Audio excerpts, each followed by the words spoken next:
Tiene una muy extensa obra, no me voy a detener en todos los títulos, por supuesto, ¿no? Ha trabajado temas de historia del derecho común, de derecho medieval, de relaciones entre literatura y derecho, también ha hecho algunos trabajos. Y hoy nos va a presentar un tema no sobre el derecho foral gallego, retomando aspectos de su tesis doctoral que fue sobre los derechos forales. Entonces damos la bienvenida al profesor Martínez y tiene la palabra. Bueno, muchas gracias.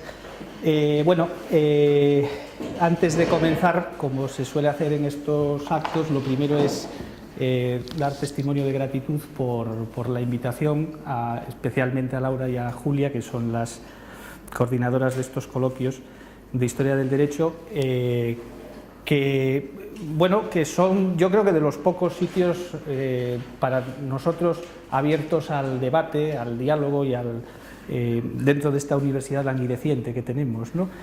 Y lo cual es una cosa digna de alabanza, lo mismo que, como antes le comentaba Laura, pues la presencia de jóvenes doctorandos, que es una cosa también que en otras universidades no se ve tanto. Hablo de mi experiencia, ¿no? Por lo tanto es una cosa digna de admiración. Y agradecimiento que hago extensivo a Marta Lorente, ya vieja amiga, por mantener, ¿no? De alguna forma, pues el verdadero espíritu universitario a través de los coloquios, a través de la dirección de tesis, de una forma pues brillante.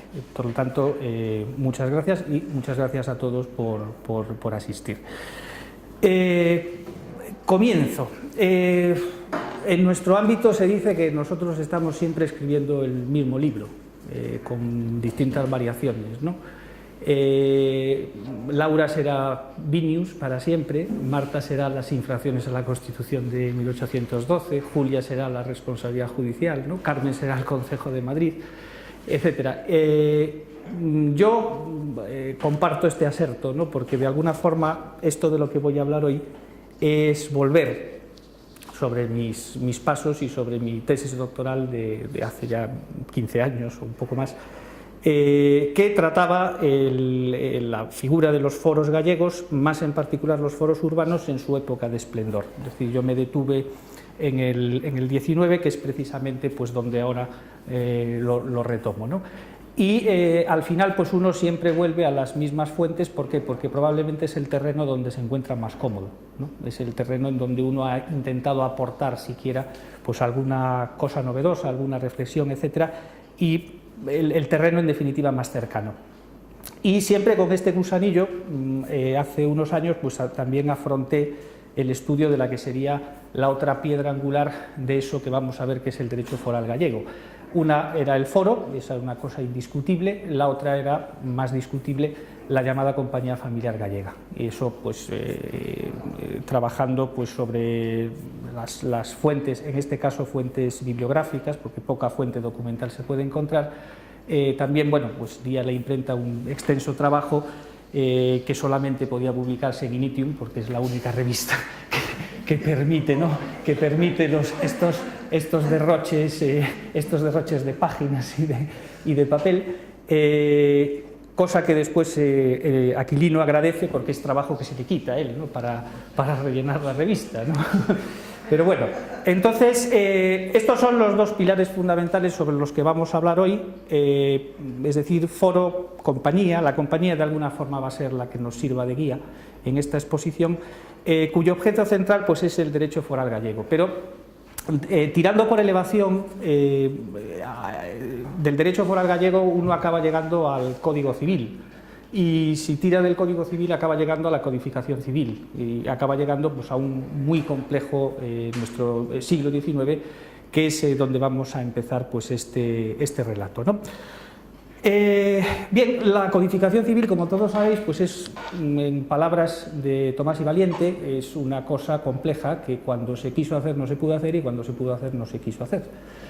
Gacto dice en su manual, ¿no? en el manual publicado en Sevilla, que es una de las historias más frustrantes, frustradas, incompletas, etcétera, que se produce dentro del seno de nuestra codificación. Y buena parte de la culpa de todo esto, de ese carácter incompleto que tiene al final ese código de 1888-1889, obedece fundamentalmente pues, al papel de los derechos forales. Esa codificación es un gran proyecto frustrado, que además tiene una singularidad que no impide que paralelamente se vaya conformando una sociedad burguesa y que se vaya produciendo una revolución burguesa con otros ritmos, otros tiempos y otros caracteres distintos a los europeos. Pero la característica final es que en última instancia ese código final resultante no es ni código, ni es civil, ni es español, es decir, no va a cumplir ninguno de los cometidos a los que estaba llamado.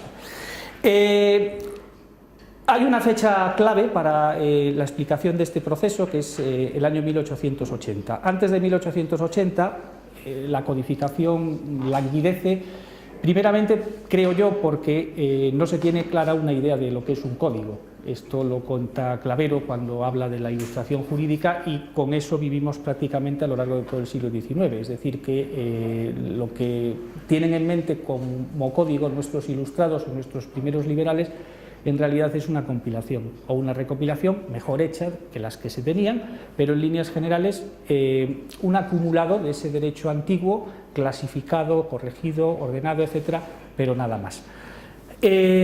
Cuando se produce un cambio de orientación, aquí Petit, que es probablemente el más fiable en estos casos, dice que en torno a 1830 el proyecto de Cambronero, probablemente luego terminado por Tapia, Bizmanos y Ayuso, puede ser ya el primer proyecto moderno, es decir, el primer proyecto que tiene dentro de sí los caracteres y los perfiles del código moderno, es decir, un código que cancela el tiempo, que cancela el pasado, que cancela la historia y que se convierte en el libro jurídico total, que quiere regular el derecho civil completo. Hay en el intermedio, como sabéis, ese estrambótico proyecto de 1821, el de Garelli, ¿no? Que es una cosa absolutamente desproporcionada, probablemente pues porque no sabían lo que era un código, pero tampoco sabían lo que era un código civil. Es decir, el proyecto de Garelli se explica un poco tomando en negativo la Constitución de Cádiz, ¿no? La Constitución de Cádiz, si recordáis, decía en el 258 que habrá un código civil, criminal y de comercio para toda la monarquía. ¿Qué era un código de comercio? Se sabía. ¿Qué era un código criminal? Se sabía. ¿Qué era un código civil? Lo que no era criminal ni era mercantil, es decir, todo lo demás restante, ¿no? De hecho, cuando uno ve lo que proyectaba Garelli, pues se lleva las manos a la cabeza precisamente por eso, es decir, porque no está claro lo que es civil o la equiparación del derecho civil con el derecho privado. El punto saliente de todo este proceso, como sabéis, es el proyecto de García Goyena de 1851, que es la maximización, en definitiva, de la idea de código. Y me remito pues, a su artículo 1992, que era el que eliminaba todo el derecho anterior y que concentraba en el código exclusivamente la totalidad del derecho existente a partir de ese instante, con algunas vías de escape, por ejemplo la materia canónica, no en vano pues ese proyecto es coetáneo del Concordato de 1851 también, y ese proyecto pues de alguna forma es el que marca el punto álgido de esa idea codificadora realmente moderna y de esa idea codificadora realmente unitaria que en ese año fracasa rotundamente. Motivos son de todos conocidos, la oposición de la Iglesia, evidentemente, la oposición de los territorios forales, que parece ser que no fue tanta como se dice, la propia oposición de los grandes propietarios, porque no hay que olvidar que al final, a fin de cuentas, los grandes propietarios se encontraban bastante cómodos con un sistema dominical caótico y complejo como el que existía en el 19. Y en una no menor instancia la propia crisis del partido moderado, que también es relevante pues, para determinar la falta de arraigo del proyecto y su rechazo. No olvidemos que el gobierno que auspicia este proyecto es el gobierno de Bravo Murillo, y el gobierno de Bravo Murillo cae en 1852 con la colaboración desinteresada de sus propios partidarios, es decir, los propios moderados, ¿no? Punto final, por lo tanto, punto final de una concepción concreta del código, punto final de una determinada manera de codificar desde la unidad y punto de arranque de otra etapa, de una etapa que da lugar a lo que el propio Bravo Murillo llamó hacer el Código Civil por partes.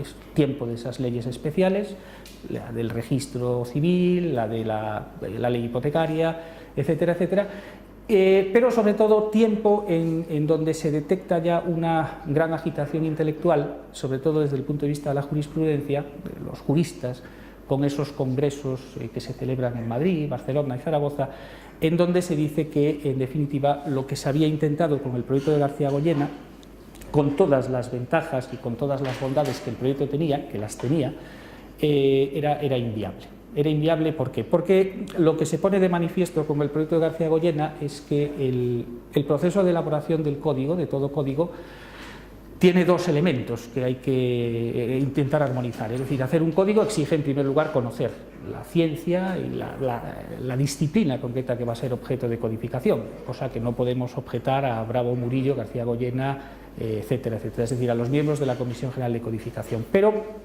tiene otro problema al lado, tiene otro elemento al lado que hay que equilibrar, que es el problema político, es decir, el problema en el caso de la codificación civil, de la tradición jurídica que tiene que convertirse en un poco en la locomotora que vaya tirando de sí todo ese proceso de conformación del derecho civil.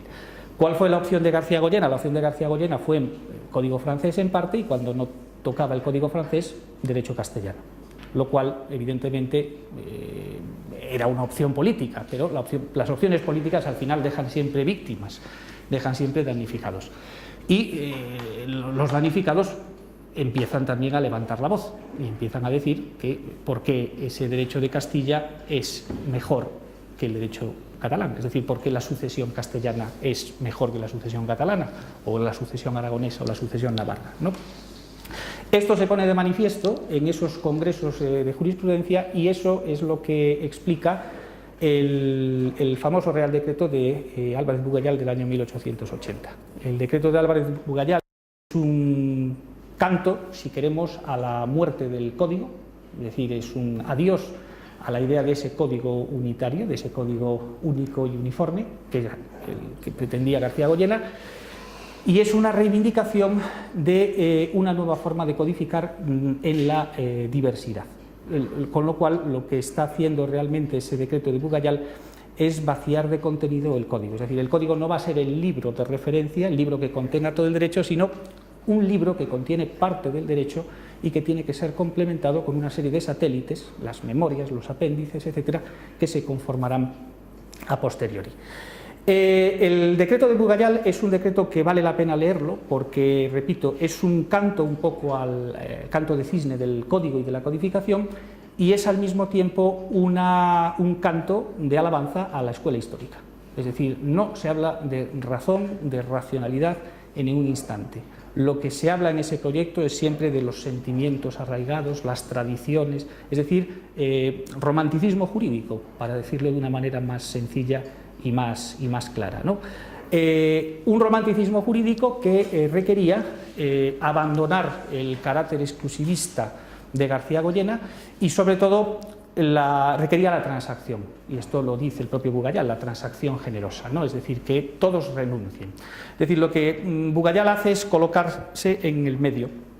Ni es posible el centralismo que García-Goyena reivindicaba, pero tampoco es posible el foralismo exacerbado, por ejemplo, de un Durán y Bas, que curiosamente después aparecerá en esta historia en un rol totalmente distinto al que en estos momentos postula, ni era tampoco, repito, una posición exclusivamente foralista la que se podía defender. Era necesario, por lo tanto, un proceso de integración, y es decir, un proceso de concordancia, de diálogo, de debate, de transacción generosa, que es lo que dice el Álvarez Bugallal, ¿no? Evitando esa frase que es magnífica, ¿no? la segur niveladora de una quimérica igualdad, ¿no? Eso no era posible.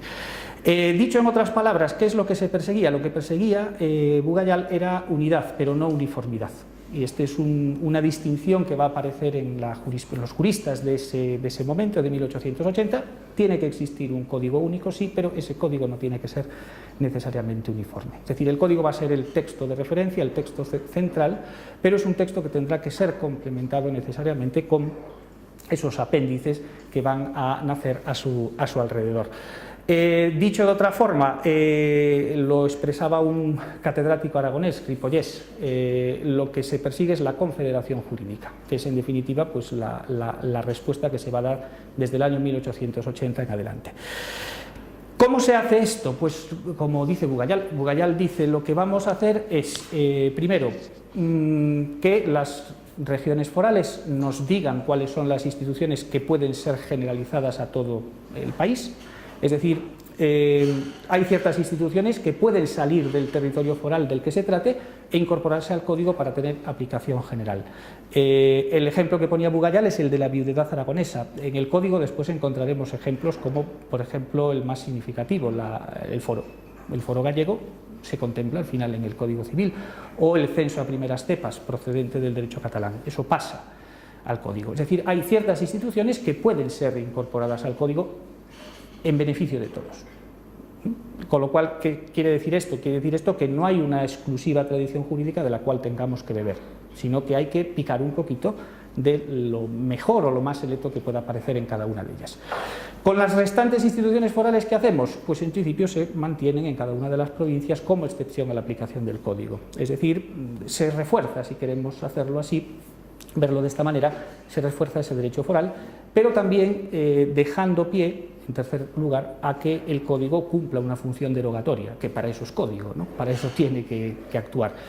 ¿Cómo? Indicando instituciones en desuso, instituciones que no tienen que ser o que no tienen que tener cabida y sobre las cuales el código puede aplicar su fuerza derogatoria.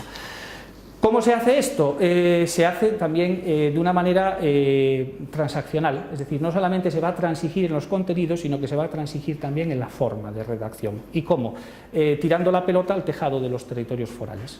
Es decir, que sean los territorios forales los encargados de decirnos cuáles son esas instituciones que tienen arraigo suficiente, cuáles son esas instituciones que pueden pasar al código y cuáles son esas instituciones que están en desuso.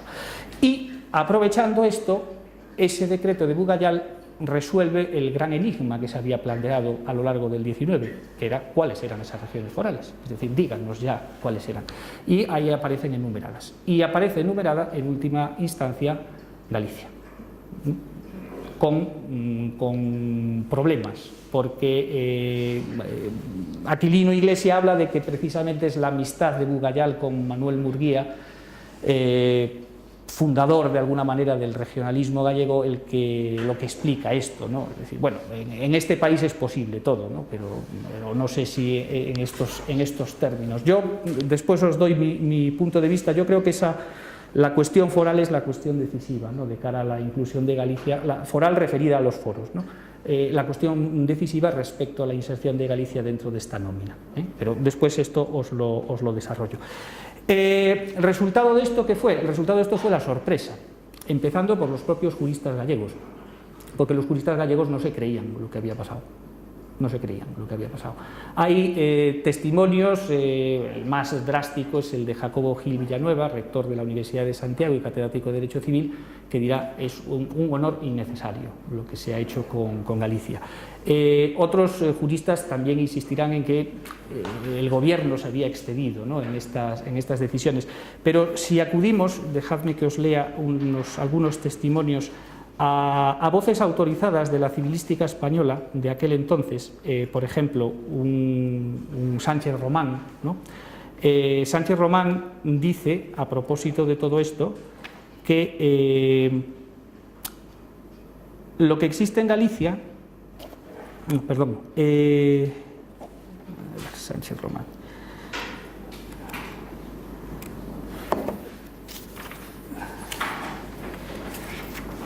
un momentito.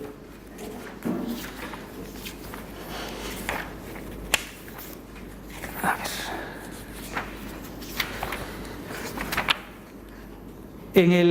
Os cito otros ejemplos. El Código Civil anotado y comentado con prólogo de Emilio Bravo, que es presidente del Tribunal Supremo. Dice, no valiendo la pena hablar de Vizcaya y de Galicia, cuyo derecho foral es tan reducido.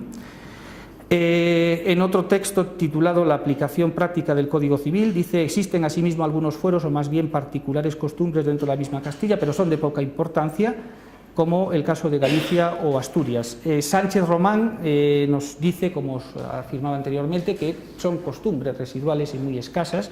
En la misma línea, por ejemplo, Felipe Clemente de Diego dice que ese es un derecho que no tiene realmente ninguna enjundia, ninguna sustantividad. O, por ejemplo, Lastres, en unas conferencias populares para explicar el Código Civil, dirá: lo que existe en Galicia, que también se llama fuero, no lo es dentro del rigor de la palabra, y menos en oposición al derecho común, y sin quitar importancia a las especialidades gallegas. Lo cierto es que por ellas no se crea ningún conflicto, pues se reduce todo a una manera especial de propiedad y con dominio muy digno de tenerse en cuenta, que afecta solo a los inmuebles.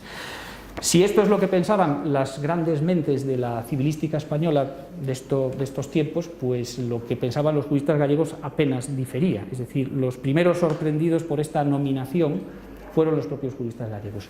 Y sorprendidos por esta nominación, ¿por qué? Porque había que responder a lo que el gobierno había planteado, ¿no? Es decir, había que responder a ese proceso transaccional, y había que dar una contestación al gobierno. Es decir, había que articular, como fuese, una memoria en donde se dijese realmente qué es lo que singularizaba jurídicamente a Galicia. Y aquí es donde comienzan los problemas. El problema primero no era el foro, es decir, el foro evidentemente es una cosa admitida y una cosa normal, lógica, y que en cualquier nómina institucional figuraba siempre a la cabeza. Es decir, el derecho gallego era el foro por excelencia. El problema del foro no era tanto su consideración jurídica, todos están de acuerdo en que se trata de una especie de enfiteusis, etcétera, etcétera, sino la articulación de los medios para acabar con el foro. Es decir, ese es el problema fundamental que se plantea. Por eso os decía anteriormente que la consideración de Galicia como región foral no obedece pues, a las cartas que se intercambian Murguía o Álvarez Bugallal, sino probablemente a esta cuestión. ¿Por qué? Porque si conviertes a Galicia en región foral, dejas en suspenso la aplicación del Código Civil a la espera de una ley especial sobre foros, que era la que tendría que resolver fundamentalmente este aspecto, ¿no? Los decía, ¿qué es lo que pasa con el foro? Lo que pasa con el foro, indefectiblemente, es la redención. Es decir, lo que se persigue, no hay, en el caso de la compañía, habrá juristas que discrepen sobre si vale la pena o no vale la pena la compañía. En el caso de los foros, la unanimidad es prácticamente total, es decir, todos decían que el foro tenía que ser suprimido y que había que iniciar un proceso de redención. Eso lo contemplaba ya el proyecto de García Goyena, lo contemplan prácticamente todas las leyes forales, los proyectos de leyes forales que se presentan a lo largo del 19, lo contempla el propio Código Civil y será, en definitiva, pues el destino sellado que tiene el foro. El problema, por lo tanto, no era el foro en sí, era articular jurídicamente cómo nos cargamos el foro, es decir, cómo sustituimos esa propiedad dividida procedente de época medieval por una nueva propiedad unificada a través de ese sistema, el sistema de la redención. Un sistema que tampoco era fácil de llevar a la práctica. ¿Por qué? El primer problema que planteaba la redención es si la redención lo que hacía era calcular o capitalizar la renta y calcular una cantidad de dinero que el forista tiene que pagar para convertirse en propietario pleno a todos los efectos, ¿no? Esto no plantea problema cuando se trataba de foros con renta en metálico. El cálculo era matemático, ¿no? El problema era que la mayor parte de los foros eran foros rurales y los foros rurales tenían renta en especie, con el agravante de que además hasta bien entrado el siglo XIX en España, pero en Galicia en particular, no existe un sistema único de pesas y medidas. Es decir, no vale lo mismo un ferrado en La Coruña que un ferrado en Orense, con lo cual había un problema añadido de cálculo. Y otro problema añadido, por eso todos los proyectos forales traen de la mano siempre una palabra mágica en los juristas gallegos de la época, que es lo del crédito agrícola. Todos estos proyectos traen de la mano siempre un banco de crédito territorial. ¿Por qué? Porque el problema que había en Galicia, siendo una tierra pobre, no era una tierra en la que se pasase hambre. Quiero decir, el pequeño campesino tenía propiedades, lo que no tenía era dinero. Ese era el problema fundamental. Y por lo tanto, articular todo este proceso de redención como se hacía sin dinero, es decir, sin liquidez, no servía para nada. Por lo tanto, si quería llevarse a la práctica esa redención y se quería materializar la nueva propiedad, era necesario un banco que concediese dinero contra la propiedad o las propiedades que los campesinos tuviesen a su disposición. Entonces, esa era inexorablemente ligada a la cuestión foral. Si no se resolvía ese problema económico, no era posible dar respuesta jurídica al problema del foro. Por eso os digo, el foro no era realmente problemático, era problemática la articulación de qué hacer con el foro, pero no planteaba ningún tipo de discusión desde el punto de vista jurídico. Además, el Código Civil lo resuelve muy fácilmente. El Código Civil dice que los foros constituidos a partir del Código, si son temporales, se equipararán a los arrendamientos, y si son perpetuos se equipararán a los censos enfiteutíticos. Es decir, la respuesta estaba clara. El problema venía de la otra institución, de la Compañía Familiar Gallega, y responde en última instancia pues a ese problema, ¿no?, capital que se plantea desde 1880, que es ¿qué es el derecho foral gallego?, qué es esa compañía familiar. Y aquí, repito, es donde empiezan los problemas, donde empiezan las discusiones y donde empiezan los debates, porque ¿qué es lo que hacen los juristas gallegos? Los juristas gallegos lo que van a hacer es acudir a un expediente peligroso, que es la costumbre. Es decir, los juristas se dan cuenta de que rastreando en la historia no vamos a encontrar nada. Es decir, Galicia no tenía libros jurídicos, los únicos que se contaban era el famoso Herbella de Puga, el de los estilos de la Real Audiencia de Galicia de 1768, unas ordenanzas de la Audiencia de Galicia de Maldonado del siglo XVII y poco más. Es decir, no había posibilidad de colocarnos en una situación literaria, ¿no?, equiparable a lo que podía presentar, al expediente que podía presentar Cataluña, que podía presentar Aragón o que podía presentar Navarra, ¿no? El único más pesimista en este momento que cualquier jurista gallego era Lecanda Mendieta, el representante de Vizcaya en la Comisión General de Codificación, porque si habéis leído esa memoria, es la memoria más breve, porque él incluso avergonzado dice que no hay nada distinto, salvo dos cosas, la comunicación foral y una cierta libertad de testar. Pero, repito, en el caso gallego nos encontrábamos con este problema. Entonces, sí existe un derecho foral, pero ese derecho foral no está en los libros, o no hay libros que recojan ese derecho foral. ¿Dónde está ese derecho foral? Y la respuesta que ellos dan es en la costumbre, es decir, la costumbre que ha ido generando Galicia pues desde tiempos inmemoriales. Bien, es un argumento que funciona al principio, es decir, funciona para, de alguna manera, presentar estas instituciones. Pero ¿cuándo quiebra este argumento? Quiebra en el momento de la prueba, ¿no? Quiebra en el momento de la prueba.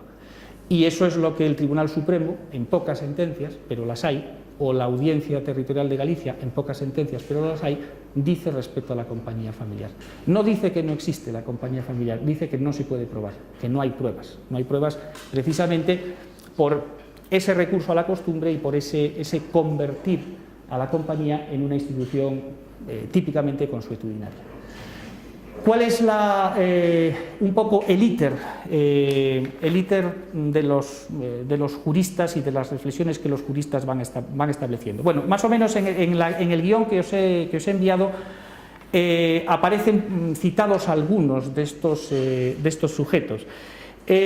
Con independencia de otros antecedentes, de Benito Pla Cancela, de propio Montero Ríos, Paz Novoa, etc., el primer texto en donde se hace ya una presentación más o menos completa es un trabajo de Murguía titulado Historia de la propiedad territorial en Galicia.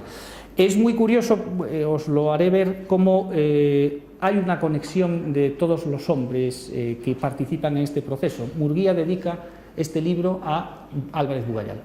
¿no? Es decir, al final están todos conectados, otros dedicarán a Montero Ríos, a Pérez Porto, etc. Y este texto de Murguía es un texto interesante porque Murguía va a introducir varias cosas en el debate. El primero de esos elementos es el celtismo, ¿no? Es decir, Murguía, para quien no lo hayáis leído, es famoso por su condición conyugal, es el marido de Rosalía de Castro, la gran poetisa gallega. Fue el primer presidente de la Real Academia Gallega, fue director del archivo de Simancas, él era archivero de profesión, historiador. Y en este trabajo presenta dos notas para defender de forma embrionaria la historia de Galicia, la singularidad gallega como región, es decir, en definitiva, el regionalismo. Esa nota primera es el celtismo, es decir, todo en Galicia es celta. Todo en Galicia es celta. Pero no solamente todo en Galicia es celta, esto supone, primero, que el celtismo se ha mantenido inalterado a lo largo del tiempo hasta llegar al siglo XIX, por eso dice el foro es el resultado de una forma de explotación de la época celta, la compañía familiar gallega es la expresión de la familia celta, pero con otra lectura, que es característica también de este regionalismo, que es, por supuesto, ese celtismo convierte a Galicia en una plaza exenta para cualquier tipo de influencia foránea. Es decir, aquí no llegan los romanos, o si llegan no producen ningún tipo de efecto. Por supuesto, los suevos y los visigodos tampoco dejan ningún tipo de huella, y lo que es más importante, a pesar de que después Galicia se integra en la corona castellano-leonesa, el derecho de Castilla no llega a cuajar y no llega a aplicarse en el caso gallego. Cosa bastante paradójica, ¿no? Porque no olvidemos, el gallego no deja de ser una lengua romance, derivada del latín, y en última instancia este derecho gallego, lo que sea el derecho gallego, no deja de ser un conjunto de especialidades sumadas a un tronco común castellano, es decir, al derecho castellano, en definitiva. Esa es la primera nota. La segunda nota es el colectivismo, que es celta, típicamente celta, y que se manifiesta a la perfección en esa compañía familiar gallega, es decir, en esa familia amplia, conjunta, que comparte todo tipo de ganancias y todo tipo de pérdidas en un régimen absoluto de igualdad. Pero Murguía introduce además otro elemento también importante, que va a ser muy usado por los juristas gallegos a lo largo del XIX y del XX, que es la... ¿Quieres algo más? Que es la cuestión, el recurso al derecho comparado. El recurso al derecho comparado. Y especialmente al que se agarran los juristas gallegos con uñas, dientes y lo que haga falta, es el Código portugués. El Código Seabra. ¿Por qué? Porque el Código portugués contenía una cosa parecida a la compañía familiar gallega. ¿Con qué diferencia? Que el Código portugués era un código, es decir, era una institución legalmente admitida, no consuetudinaria, y por eso se va a ver siempre el Código portugués como un código hermano al cual tender, al cual acudir. Pasa con el Código portugués y pasará también, curiosamente, con el Código de Montenegro, de 1888, que será otro de los tópicos, ¿no?, de referencia durante este momento. Y ya a nivel más particular, ¿hacia dónde se vuelve la vista? Se vuelve la vista hacia Aragón, y al Alto Aragón, concretamente, a el consorcio familiar tácito aragonés, que es una cosa que puede ser utilizada para interpretar la vida jurídica gallega. Cuento una anécdota. Murguía tiene una polémica muy interesante en esta época. Como veo que hay aquí gente procedente de Sevilla, ¿no?, de Andalucía, con Torres Campos, con el catedrático, creo que era de Derecho Internacional, el autor de la famosa bibliografía de tal. Bueno, cuando el decreto de Álvarez Bugallal se publica, Torres Campos edita en la revista, en el periódico El Demócrata, una serie de artículos, realmente uno, que es el polémico, en donde tildaba a la política de Álvarez de Bugallal de política de campanario, y no contento con eso, hablaba de los gallegos como gente muy poco inteligente, ¿no? Y entonces Murguía le responde en otra revista, que es la Ilustración Gallega y Asturiana, en donde le corrige un poquito, ¿no?, los exabruptos de Torres Campos. Bueno, pero es un debate muy decimonónico, ¿no?, muy engolado, muy bien planteado y muy simpático. En 1880, 31 de diciembre de 1880, va a aparecer el primero de los textos importantes para la conformación ya de ese derecho gallego, que es la Memoria de López de Lago, ¿no? La Memoria de López de Lago tiene ya una característica de partida. A diferencia de lo que habían hecho los otros juristas forales, por llamarlos así, en donde Durán y Bas, Lecanda, Franco y López, etcétera, que habían hecho una memoria de las instituciones del derecho de Aragón o del derecho civil catalán, etcétera. En la Memoria de López de Lago leemos Memoria sobre foros y sociedad gallega. Es decir, no admite que exista un derecho civil de Galicia, ni que exista un derecho foral gallego. Este es el representante de Galicia en la Comisión General de Codificación, es decir, el abogado del derecho foral gallego está diciéndonos desde el arranque de su construcción que eso del derecho foral pues es una cosa discutible. Y él lo confirma en el texto. Él dice, Galicia se ha regido siempre, él era abogado, por lo tanto sabía de lo que estaba hablando, dice, Galicia se ha regido siempre por los cuerpos de Castilla, los cuerpos legales castellanos. Y ha habido dos especialidades, que son el foro y la compañía familiar, y ya está. Eso es lo que hay. Es decir, no podemos hablar realmente de un derecho foral gallego como un sistema jurídico completo, equiparable ya no a lo que vaya a introducir el código, sino equiparable a los otros derechos forales, ¿no? Es decir, no hay punto de comparación con Cataluña, no hay punto de comparación con Aragón, no hay punto de comparación con Navarra. Entonces, él se limita simplemente a certificar esto, insistiendo en materia de foros en la idea de la redención, insistiendo en el caso de la compañía familiar gallega en una cuestión no menor, que era hagan compañías, pero háganlas en escritura pública, porque esa era otra característica que se planteaba.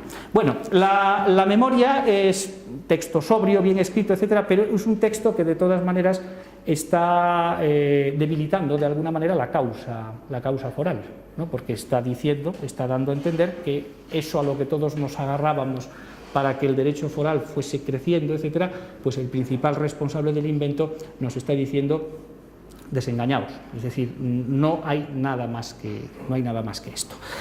Bien, en la lista aparecen después una serie de trabajos variados.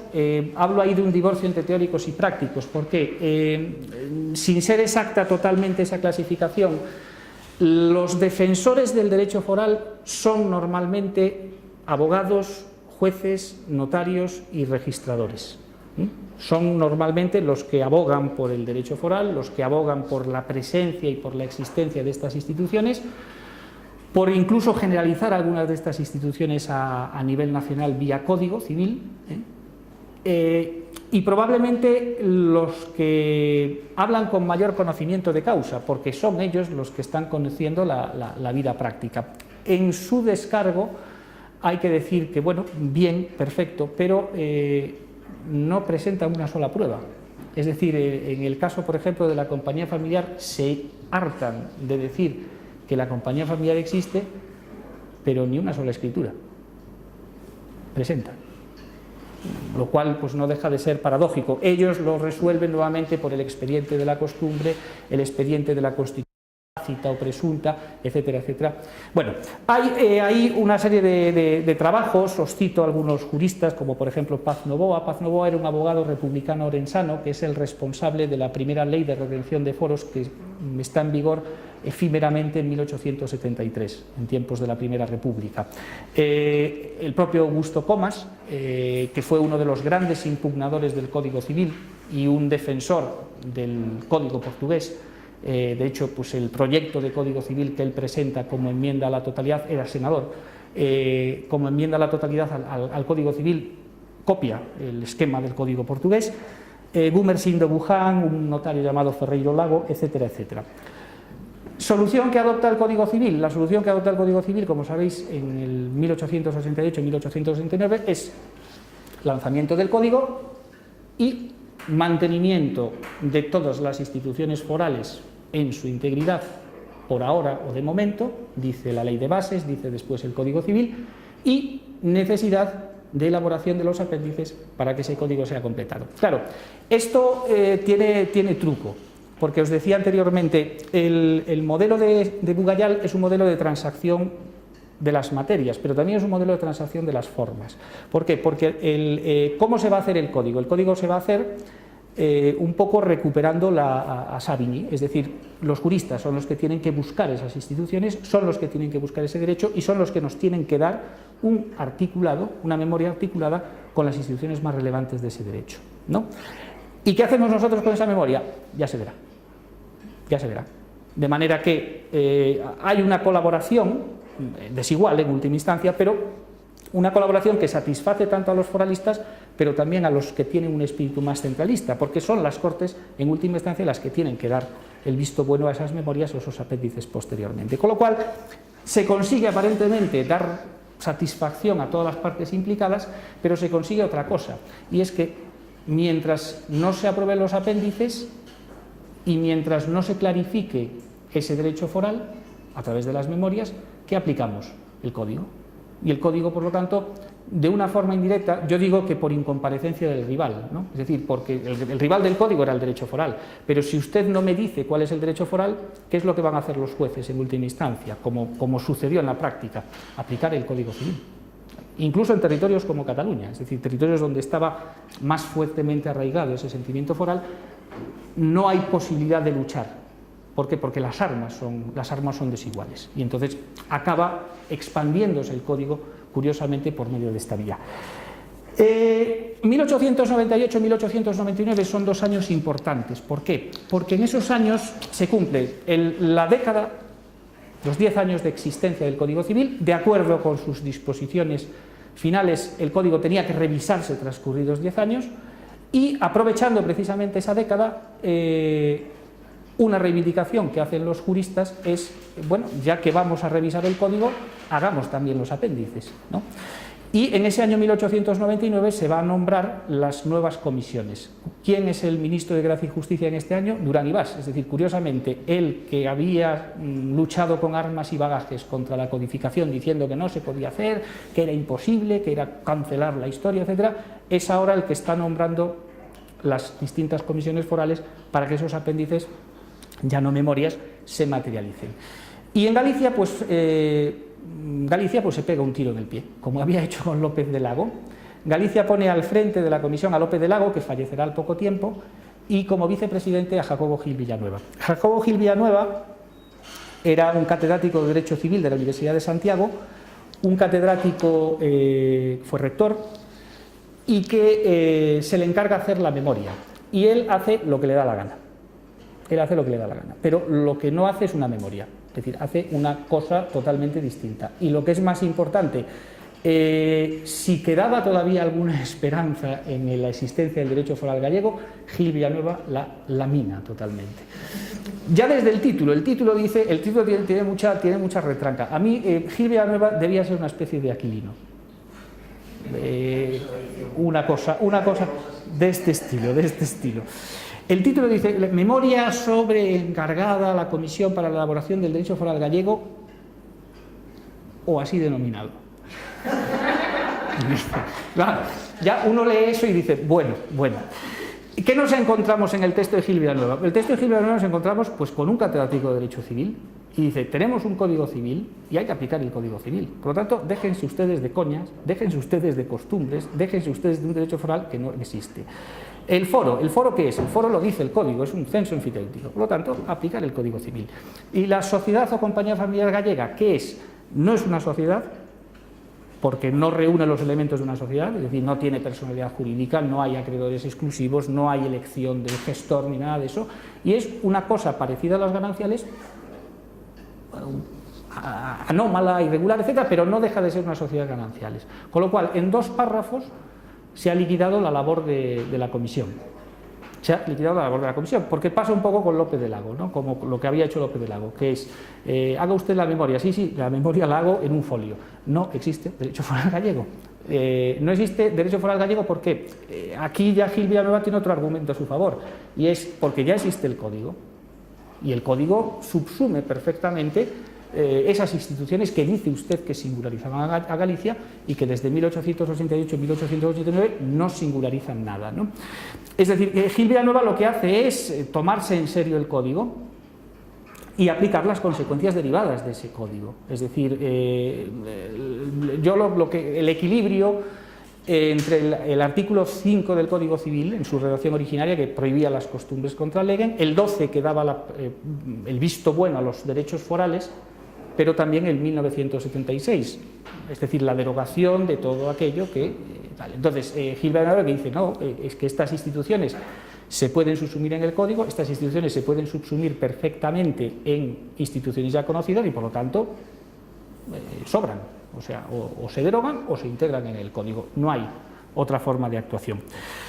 En el tránsito del 19 al 20 vamos a encontrar otra corriente también muy interesante, porque a pesar de que Galicia estaba lejos y sigue estando lejos, no dejan de ser conocidos, pues ahora os hablo de ellos, unos textos que presentan ya no una impronta tan jurídica como sociológica, como arqueológica, como antropológica, etcétera, y que se colocan un poco en la línea de lo que estaban haciendo Joaquín Costa, Azcárate o, por ejemplo, Altamira, ¿no? Que es una sociología jurídica muy avanzada, una crítica del código como derecho total y en contraposición a eso una reivindicación de las costumbres, ¿no? Claro, Altamira se pasa, ¿no? Porque Altamira no puede ser todo el código, pero tampoco puede ser todo constitucionario, que es al final lo que acaba planteando Altamira, ¿no? Es decir, que todas las comarcas, todas las personas... Lo que venían a decir estos señores es que todas las regiones eran forales, que no solamente eran forales las regiones que se habían dicho en 1880, sino que cada comunidad tenía una forma distinta de captar el derecho, y se ponen a investigar, algunas veces de una manera bastante forzada, y esto tiene también su reflejo en el caso gallego. Hay, entre 1899 y 1902, se publican una serie de artículos auspiciados por la Real Academia de Ciencias Morales y Políticas, que convocaba unos concursos sobre derecho consuetudinario, muy en la línea de lo que os decía, de Altamira, etcétera, y se publican 3 libros que son muy interesantes. El de Manuel Lezón, que es un registrador de la propiedad de Celanova, en Orense, que bueno, es muy jurídico todavía. El de Alfredo García Ramos, que este es el de la arqueología jurídico-constitucionaria de Galicia, que es un libro excelente, es un libro magnífico, y el de Aguilera y Arjona, que lo tengo aquí, por si queréis echarle un vistazo, que es una copia del de Alfredo García Ramos. Lo cual tiene un componente, vamos a ver, digamos que lo jurídico es una excusa, que estos señores lo que les gustaba realmente era la etnografía, la arqueología, la sociología, etcétera. En el elenco de fuentes que van a manejar, pues uno se queda bastante patado: L'Herminier, Lavelley, Henry Sumner Mayne, Savigny también aparece citado, es decir, gente sólida, ¿no? Sólidamente preparada. Repito, reivindicación de ese elemento constitucionario, reivindicación del colectivismo frente al individualismo del código, y también un entronque con la, digámoslo así, la dirección o la corriente más conservadora del regionalismo gallego, que es la que encarnaba Alfredo Brañas. ¿Y esto qué significaba? Bueno, pues eran antimodernos, anticódigo, anticodificación, es decir, el código no valía para nada y lo que había que hacer era dejar que explotasen las costumbres y que las costumbres acabasen por regir todo. Con un componente, en última instancia, no menor en cuanto a su importancia, que era la cuestión del catolicismo, porque al final estos textos lo que hacen es una exaltación de la familia rural. ¿Por qué? Porque la familia rural es la única capaz de mantener el orden social, la única que se ha mantenido pura y virginal, la única que no ha sido corrompida por los resultados de la urbanización y de la industrialización. Entonces hay que volver precisamente a estas costumbres para conseguir precisamente ese orden social. Es decir, estos señores al final, en esa defensa pues, de las aparcerías, de las figuras colectivas, de las formas comunitarias de propiedad, etcétera, lo que están reivindicando es un poco pues, la vuelta a una Arcadia feliz, que es la vida en el rural, que es la forma de combatir todos los problemas, todos los conflictos de clases que se están produciendo en las sociedades urbanas modernas. Galicia con poca incidencia, pero todavía existía. 1915, tras la demolición de ese derecho foral gallego por parte de Gil Villanueva, los miembros de la comisión siguen trabajando y en ese año 1915 se publica finalmente la memoria ya sobre un derecho foral de Galicia y el proyecto de apéndice al Código Civil que tenemos aquí. El responsable es Pérez Porto, abogado y notario coruñés. Dan las gracias todos ellos a Gil Villanueva, porque todos habían sido discípulos de Gil Villanueva en Santiago, y habían quedado verdaderamente bastante desilusionados, ¿no?, con la respuesta dura que su maestro había dado. Entonces se habían puesto a recomponer un poco la situación y el resultado fue un nuevo apéndice en donde se insiste en el carácter consuetudinario del derecho gallego, en donde se incrementa ya la nómina de instituciones, porque ya no solamente encontramos al foro, no solamente encontramos a la Compañía Gallega, sino que vamos a encontrar las aparcerías, por ejemplo, o lo que se llama la mejora gallega, el derecho de labrar y poseer, es decir, la posibilidad de mejorar al hijo para que se quede con la casa petrucial, etcétera, etcétera. Es decir, hay un cambio que obedece sobre todo a una cosa, que es un poco el guión de esta intervención. El derecho gallego es una creación de los juristas gallegos y, por lo tanto, pasamos de un primer instante de desconfianza y de recelo en donde muy pocas instituciones se conocen a otro momento, este de 1915, de cierto esplendor del galleguismo, de cierta preocupación investigadora que se traduce en la aparición de nuevas instituciones. Es decir, que no es solo lo que decía López de Lago o Gil Villanueva, hay más cosas, hay subforos, hay rentas en saco, hay cosas que anteriormente no se habían establecido.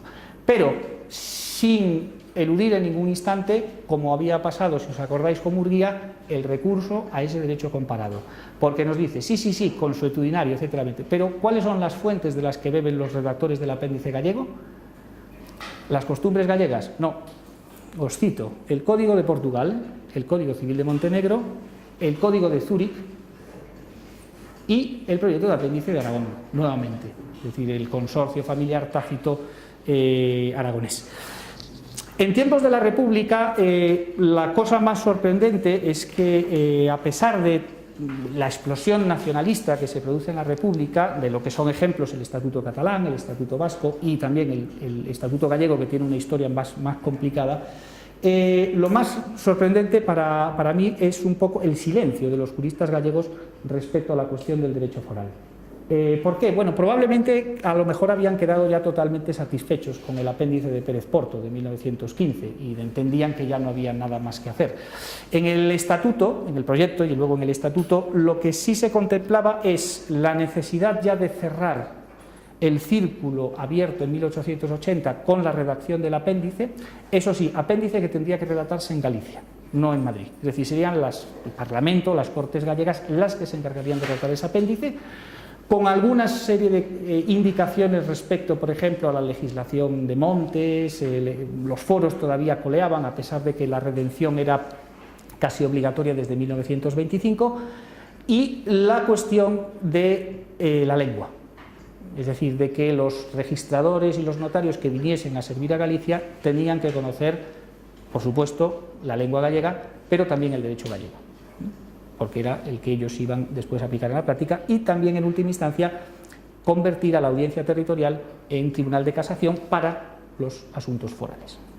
Pero lo importante, o lo que más llama la atención, lo que más me ha llamado a mí la atención de esta época, repito, de efervescencia nacionalista, es que muy pocos juristas hablan de estas cuestiones, es decir, que entienden un poco que la cuestión del derecho foral había quedado ya resuelta en el apéndice de 1915 y era poco o muy poco lo que se podía aportar.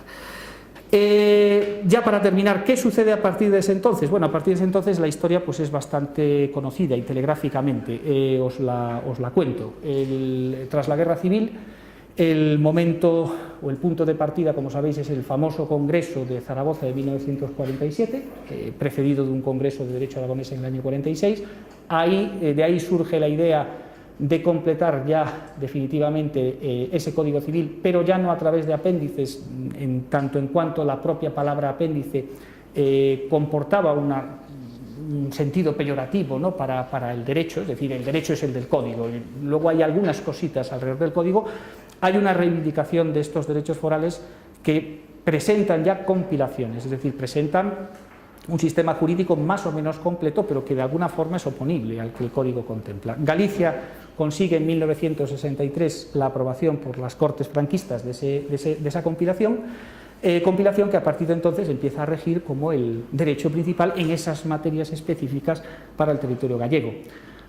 Compilación que fue muy criticada.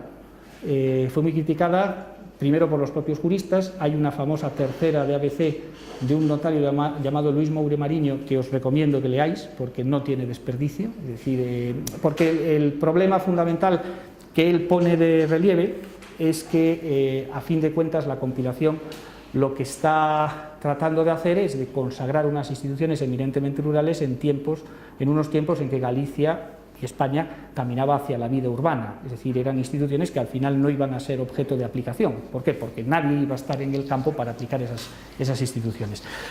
Y hay otra crítica que se publica en el Anuario de Historia del Derecho de Alfonso Otero Varela, también en esta misma línea, es decir, en la línea de insistir en que lo que ha hecho la compilación es consagrar instituciones obsoletas, instituciones caducas, instituciones que no sirven realmente para nada. La Constitución de 1978, como sabéis, en el artículo 149.1, competencia octava, reconoce a ciertas comunidades autónomas competencia en materia de derecho civil, foral o especial, sobreentendiéndose que eran los territorios donde existían compilaciones, pero el Tribunal Constitucional, como sabéis, ha hecho una interpretación expansiva de este precepto y ha permitido pues, que prácticamente todas las comunidades autónomas puedan legislar en el orden civil. Galicia, y ya con esto termino, lo ha hecho en dos ocasiones. Una primera ley de derecho civil del año 1995 que recibe prácticamente las mismas críticas que la compilación de 1963, y una segunda ley del año 2006 que es reforma o revisión de la ley de 1995. En resumidas cuentas, transacción, diálogo, pero que en última instancia pues, conducen a clasificar nuestra codificación civil y nuestro código civil en el campo de los proyectos frustrados, precisamente por ese peso y esa pujanza de los derechos forales que paradójicamente cogen fuerza en tiempos tan centralistas como los de la dictadura de Franco, ¿no? Pero, ¿qué es el derecho foral? El derecho foral, en el caso gallego, pues a fin de cuentas, no deja de ser en última instancia el último servicio que los juristas prestan a la cultura jurídica vieja, anciana, antigua que estos juristas habían conocido, porque a partir de entonces, una vez que entrase en vigor el código, por supuesto la voz de los juristas pasaría a ser una voz autorizada, pero no pasaría a ser una voz con fuerza vinculante, es decir, una voz legalmente autorizada, y de alguna manera pues estos juristas lo que hacen es autoinmolarse elaborando pues estos apéndices y estas memorias que lo que hacen es certificar el fracaso de nuestra codificación civil, el fracaso de nuestro código. Y esencialmente esto es lo que he venido a contaros, y ahora pues si queréis pues debatimos, ¿de acuerdo? Nada, ¿verdad?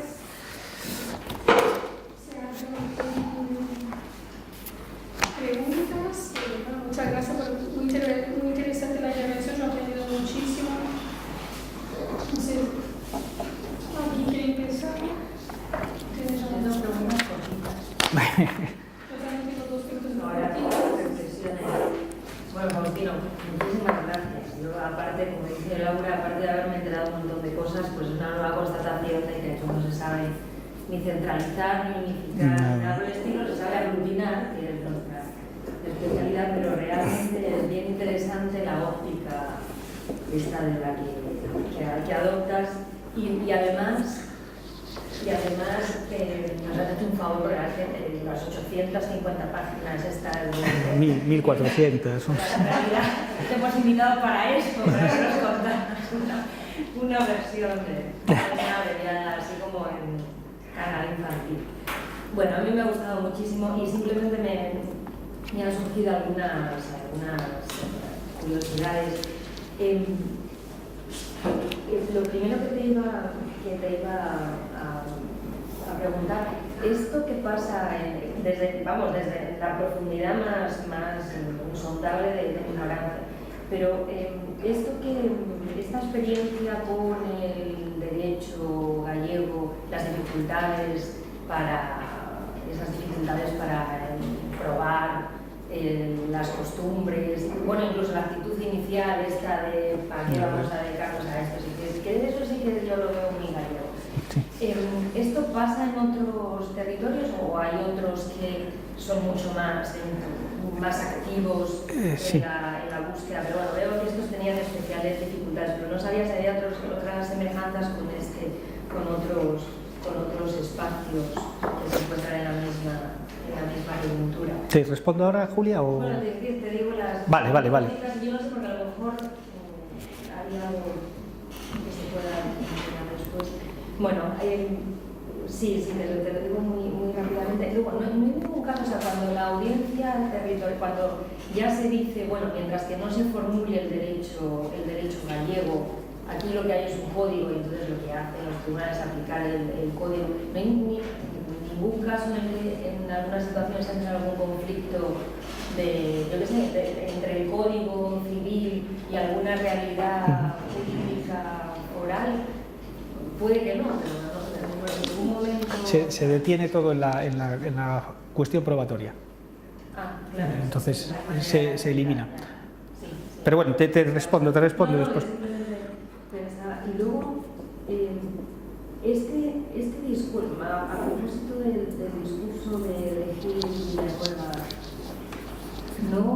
la reflexión es exclusivamente en el sentido de, bueno, como todo esto ha quedado decae lo que podamos encontrar frente al papel del código, porque ya existe el código y lo foral queda subsumido en esto y se ve representado en esto. Es un discurso que solo se aplica para Galicia o se generaliza más en el sentido de... Pues me estoy explicando fatal. No, sí, te sigo. Quiero decir que esta reflexión, que bueno esta reflexión sobre si ya hay código, ¿para qué vamos a estar con los apéndices arqueológicas de buscar qué permanece? Si no vamos a aplicar el código, porque en última instancia podemos entender que esto está subsumido en el código, ya no son tiempos de derecho foral. Ese discurso se aplica solo en Galicia, para el espacio gallego, o realmente potencia una reflexión diciendo no tiene sentido los derechos, la búsqueda arqueológica de derechos forales, realmente son los tiempos del código. O sea, ¿tiene más proyección ese discurso o solamente están pensando? Y bueno, te iba, pero esto ya como para el final o para la comida. A mí yo no lo sé y me parece especialmente interesante. No sé si nos podrías contar algo más de cuáles son los avatares en la elaboración del código, del papel de la costumbre. Has mencionado así rápidamente, ¿no? En el artículo 12 y todo esto. No sé si nos podrías... Sí, bueno... Al final, sobre el papel de la costumbre. Bueno, vamos a ver, ¿respondo ya a Julia o...? Sí. No sé si... O hacemos un turno de palabras, palabras y luego después... Vale, no, pues sí. ¿Tú tenías? Sí, yo tengo una familia muy concreta, además también era sobre la costumbre, pues no hace falta repetir. Cuando tú hablaste, por ejemplo, del esplendor del galleguismo, de 1915, por ahí, Sí. comparece, por ejemplo, algo del krausismo, del socialismo jurídico italiano, esta clave de Antur, pues las obras del socialismo jurídico italiano, que son también obras, ¿no?, que reaccionan al individualismo del código y ponen tela de juicio, todo el sistema de fuentes, ¿no?, del código italiano. Eso sería una pregunta muy... Y también muy paralelo a un poco lo que pasa a finales del XIX en Brasil. Y desde la Universidad de Santiago, de la universidad se ha hecho, como es lógico, la universidad no podía aportar mucho porque siempre se había estudiado Derecho Común, todos los planes de estudio siempre Derecho Común, pero se aportó algo en esta búsqueda del foro, del foro Foro, sí. Ese sería el... Yo tenía varias cosas, no tanto de detalle, sino de reflexión, pero había uno de detalle que no sé si tú lo conoces, pero si no os lo cuento a todos. ¿Tú conoces ese proyecto actual, pagado, de Foro Asturias? Sí. La búsqueda de costumbres la tenemos ahora. Sí. Yo todavía, si tú la conocías, yo por encima y no lo podía creer. Sí, y creo que estuvo Santos Coronas estuvo... Sí. Pero bueno, quiero decir, con una búsqueda tremenda de la costumbre asturiana, sí. Que no sé muy bien cuál era, el foro, había foro también, foro y su foro. Había unas cuantas cosas traídas de no sé qué. Sí. Y eso tenía que ver un poco con también temas, creo, de probatorio. Sí. Acaba de la jurisprudencia, sí. Pero yo tengo una reflexión que yo no sé si se puede compartir, ¿no? Y es que creo que tendríamos que mirar las dificultades de la codificación desde otro punto de vista al que normalmente siempre hacemos, y tú de alguna manera lo has explicado estupendamente, pero no te ha salido en general del patrón, ¿no? Mi reflexión es la siguiente. Nosotros vemos la unificación o la falta de unificación del derecho civil desde el propio derecho civil. Es decir, dentro de las posibilidades del mismo campo, más o menos. Ahora, mi reflexión es la siguiente. Yo creo que se puede codificar pronto si se ha unificado estatalmente pronto. La codificación es un producto, la codificación es un producto de la, digamos, de la estatalización de la estatización de las cuestiones fundamentales. La primera parte de la justicia. Y la segunda, la organización territorial. Yo estoy completamente convencida de esto. Claro, ¿por qué Francia codifica en 1804? Porque los juristas franceses eran mejores, porque eran mejores. Bueno, bien. En ese momento eran mejores. De todo. Eran mejores que podemos tener nuestros medios, por supuesto. Pero no es por eso.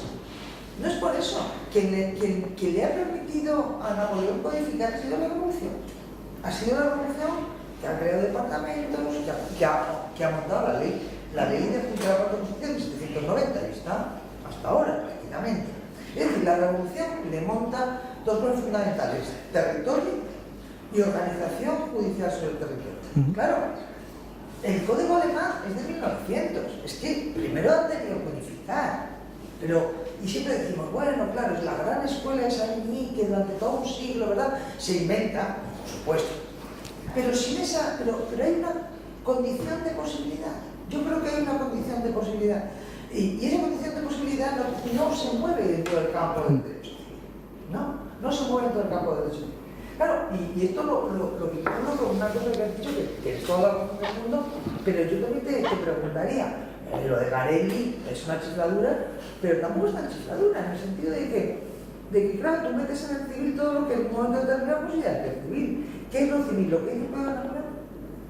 O quiero decir que la posibilidad de ampliar el elemento civil con elementos administrativos. ¿Por qué? Porque son lo que ahora llamarían los elementos administrativos. ¿Por qué? Porque son necesarios. Yo creo, no sé. Sí, Marco. Bueno, no sabemos lo que quería decir Garelli, porque lo dejó a mitad, ¿no? Sí, no, pero estaba conectado porque eran elementos para que los derechos y libertades y obligaciones pues, se pudieran desarrollar. Sí, claro, pero era una idea que también diríamos ahora por elementos muy administrativos. Burocrático. Sí. Lo que quiero decir es que me parece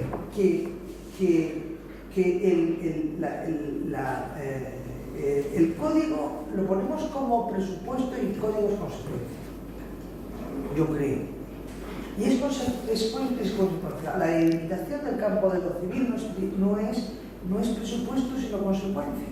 Y yo creo que el fracaso del Código Civil, que tan magníficamente nos han explicado, de verdad, lo digo con toda sinceridad, el fracaso del Código Civil, que se ve mejor desde el derecho foral gallego, Sí. diría, que desde Desde Madrid. los fuertes. Sí. Desde los fuertes se ve peor porque tienen más, ¿no? Es decir, si una cosa incluso tan ligera, tan liviana como el inventado derecho foral gallego sigue adelante, es que esto no ha funcionado. Yo creo que esa es verdad, pero yo creo que no ha funcionado por eso. Y con esto lo vinculo con una cosa que, bueno, que en parte yo creo que te ha preguntado Julia, pero también, claro, ¿cómo se prueba una cosa? Por costumbre, por jurisprudencia, y por lo tanto, por jurisprudencia de qué? Tribunales, no por jurisprudencia de juristas, por jurisprudencia de tribunales, claro. ¿Cuál es el estado de los jueces y tribunales en la España del 19? ¿Cuál es el estado? ¿No? El estado es tremendo. Algunas cosas hemos visto y cualquiera que abre un libro te dicen a principios del siglo XX, el juez tiene curso de poblaciones tal, que él no tenía ni biblioteca, ni tenía no sé qué, ni tenía publicación, nada más, ni tenía no sé nada, y que había ido ahí con sus códigos y tal, con sus fuerzas, que eran de su propiedad y con eso lo juzgaba. Bueno, la motivación de la sentencia debía ser maravillosa, ¿no? Etcétera, etcétera, etcétera.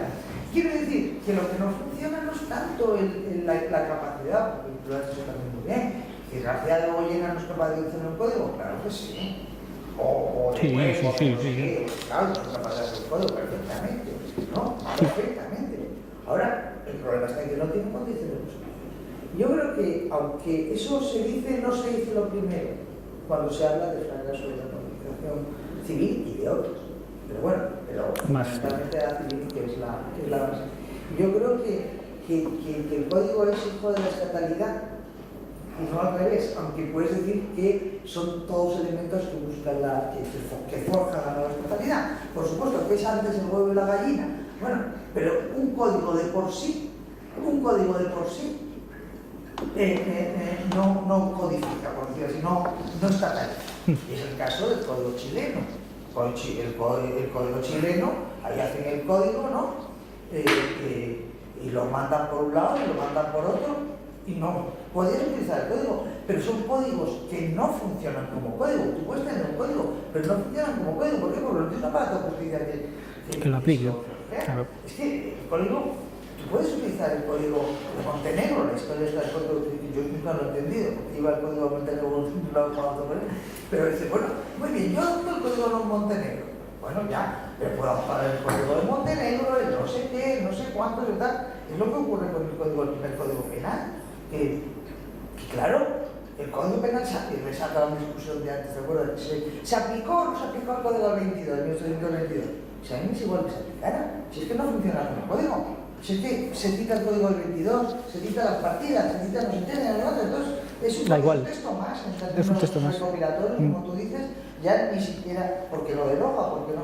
Entonces, claro, el problema es un poco eso, ¿no? Que no sé si sintetizo hasta qué punto tendríamos que plantearnos los fracasos de esta cosa en el sentido de falta de estatalización como causa de constitución. Yo tengo una duda un poco, sí.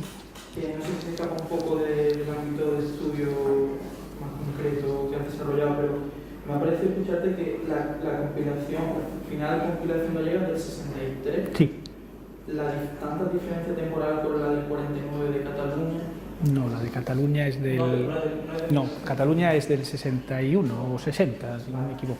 Que no hay una diferencia... No, se hace, vamos a ver, creo que es entre 1959, que es la de Vizcaya y Álava, y 1973, que es la de Navarra, se elaboran en el ínterin, se van elaborando todas. El orden es, yo creo que es provincias vascas, Cataluña, Baleares, Galicia, Aragón y Navarra. La diferencia temporal es con los congresos del... Con el Congreso de Zaragoza, con el Congreso de Zaragoza, sí, sí. Que es de alguna forma el pistoletazo el que da el pistoletazo de salida a esa cuestión. Bueno, procedo. Entonces, algunas cosas son cosas que me he dejado en el tintero y que, bueno, agradezco la pregunta para recuperarlas, ¿no? Vamos a ver, comienzo por Julia. Vamos a ver, la Las propias memorias son las que nos dan la respuesta respecto a los territorios que se tomaban el derecho foral en serio y los que no se lo tomaban. Es decir, o dicho desde otra perspectiva, los territorios que se merecían realmente la foralidad y los territorios que no se la merecían. Es decir, tú ves las memorias y ves la de Durán y Bas y dices, coño, esto es una cosa de verdad, ¿no? O ves la de Navarra o ves la de Aragón y dices, pues sí, son cosas, o sea, tienen una introducción histórica, una cosa muy bien fundamentada. Lo del articulado pues ya es lo de menos, pero que sí hay, digamos que hay conciencia. Hay una conciencia, llamémosle nacional, si quieres, o nacional jurídicamente hablando, ¿no? Que incluso comparece en el caso de Baleares. O sea, el Baleares tal. Se va diluyendo en el caso gallego y se diluye totalmente en el caso de Vizcaya. La de Vizcaya es que es una cosa, son 2 folios, es una cosa totalmente ridícula y es, además, el señor Lecanda Mendieta manifiesta un poco su vergüenza, ¿no? por ese empeño. La clave yo creo que es, en última instancia, los libros jurídicos, que no había, en el caso de Galicia no existía. Y entonces esa es la diferencia fundamental y la que manifiesta pues la mayor o menor profundidad. Conflictos. Yo lo que he rastreado en relación a la compañía familiar gallega, hay 4 o 5 sentencias del Tribunal Supremo. Sé que la Audiencia Territorial gallega, la de Coruña, tiene también como 2 o 3 en el tránsito del 19 al 20 y se detiene en la cuestión probatoria. Es decir, no entra a valorar si está bien, si está mal, si el derecho foral, si esto o lo otro, simplemente dice no se puede probar y por lo tanto, si no se puede probar, nosotros no podemos hacer absolutamente nada. Resultado, pues precisamente de ese juego de aprendiz de brujos que hacen los juristas gallegos, ¿no? Que dice, bueno, la costumbre sí te vale al principio, pero llega un momento en que esa costumbre, oiga, usted tiene que acreditar. Pasa, por ejemplo, en la compañía familiar. La compañía familiar, todos los juristas dicen, no, se constituye tácitamente, no es necesario tal. Muy bien, pues constituye tácitamente, pruebe usted después tácitamente que la costumbre, o sea, que la compañía existe. Y es entonces cuando se dan de bruces contra la realidad, ¿no? Por eso López del Lago, por eso Pérez Porto, en el apéndice, ¿qué dicen en relación a la compañía? Escritura pública, por favor. Hagan escritura pública porque si no, no se va a aprobar. Perdón, al hilo de lo que estabas comentando, ¿se cumplió la necesidad de escritura pública o ha desaparecido? Este notario del que os hablaba, Luis Moure Mariño, él dice que la compañía, él es notario, él vive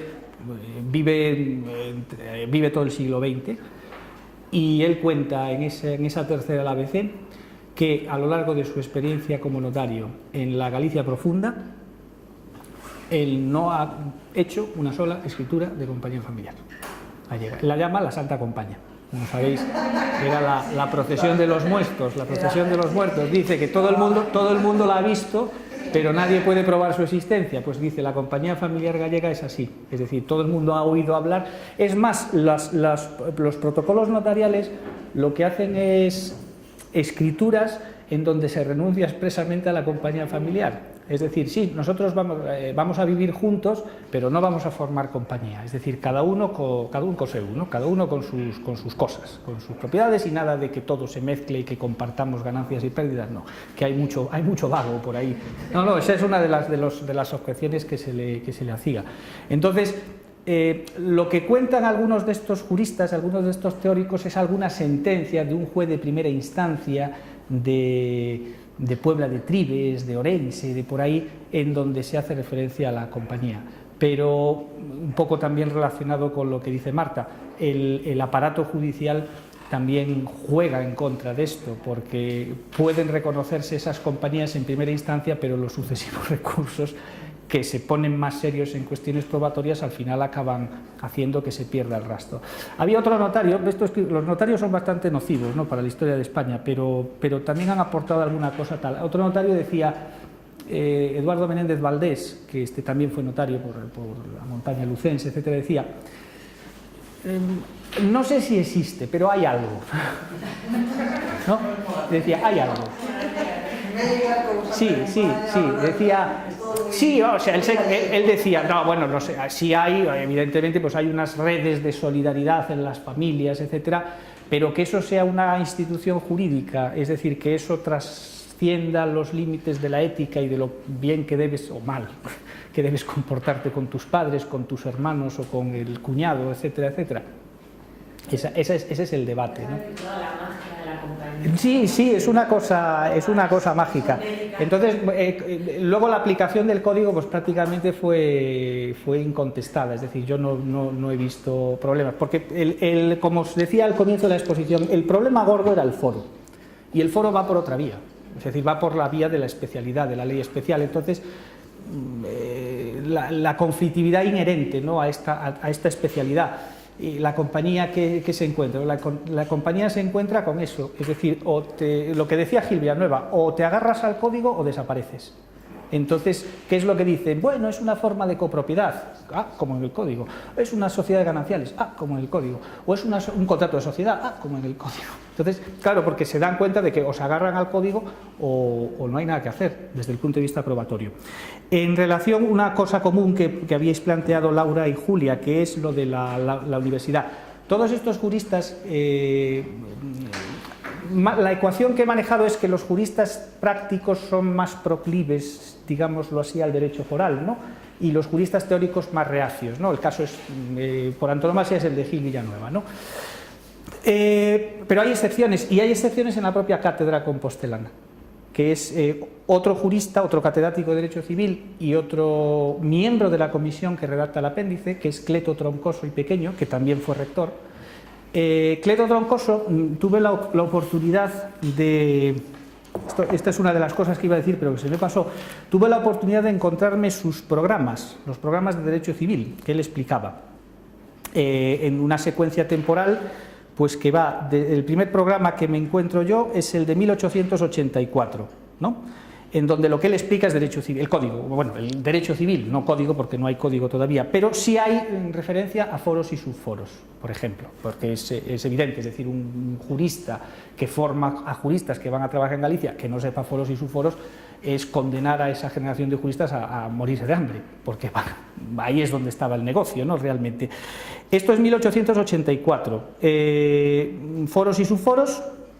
En otro programa, en 1892, solamente foros y subforos, lo mismo que en 1895. Pero en 1911, por ejemplo, en el programa de Derecho Civil Foral de 1811, ya hay apertura a los territorios forales. Ya se estudian, por ejemplo, capitulaciones en Aragón, Cataluña. Es decir, él explicaba el código, como el famoso Buñet, y con algunas adherencias forales.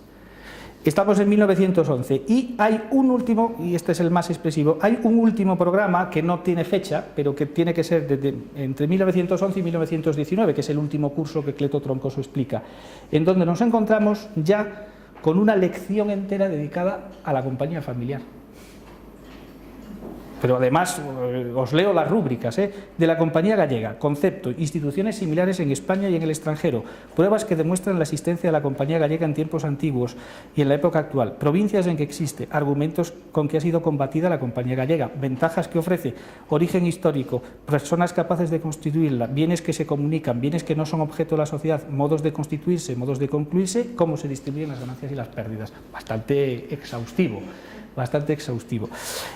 Lo que decía, luego hay un enfrentamiento estos juristas prácticos indefectiblemente ponen a parir al Tribunal Supremo, por eso, es decir, porque el Tribunal Supremo no reconoce la singularidad gallega y se excusa en cuestiones formales como la prueba. Hay uno además que dice muy simpáticamente, no, lo importante del derecho no es la prueba, es la observancia. Lo importante es que se observe, ¿no? Y la compañía se observa. Bueno, vale, tal.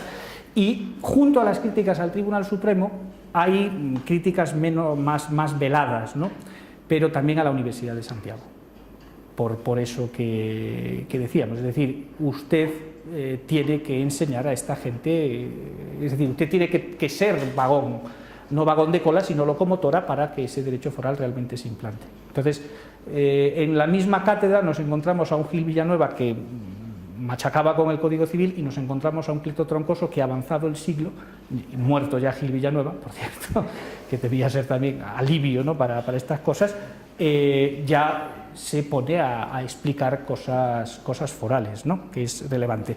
Perdona, pero eso está muy ligado al nacionalismo. Sí. Entonces hay relaciones... Probablemente sí. No el nacionalismo, o sea, no es de los de primera línea, pero sí, probablemente sí. Probablemente sí. Pero Gil Villanueva, por ejemplo, también estaba vinculada a la corriente regionalista, que es el nacionalismo embrionario, ¿no? Pero él tira por otra, era muy amigo de Brañas, incluso creo que Brañas y él llegaron a hablar de elaborar un manual de derecho foral gallego. Con eso te digo todo, ¿no? Es decir, Lutero al cuidado de la Iglesia, ¿no? Es decir, usted pone tal. Pero al final no se llega a realizar, ¿no?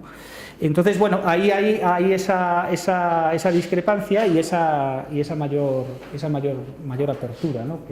Pero que es una apertura que tiene evidentemente un componente nacionalista, pero que tiene un componente también lógico. Es decir, usted va a formar abogados con la redención foral de 1925 en marcha, y por lo tanto usted tiene que dar a los tribunales negocio y tiene que dar salida a todos estos licenciados, ¿no? Tiene que darle salida.